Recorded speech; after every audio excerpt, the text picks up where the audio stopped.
өткізіліп жатыр қазіргі уақытта. Пожар безопасность кезінде эвакуацияларда халықтың паника көтермей, қалай жылдам тездеп зданиенің ішіне шыққандығы туралы жүргізіп жатқанымыз қазіргі уақытта.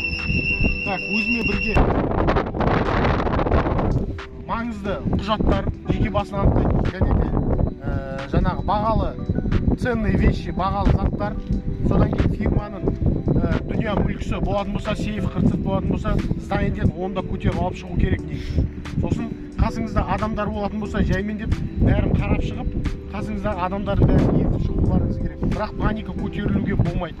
Пожар безопасность, мынау электрооборудованиелер қазіргі қыс мезгіліне байланысты тоқ пеш қосылады, розеткеге тығылады. Оның бәрі жаңағы не болды?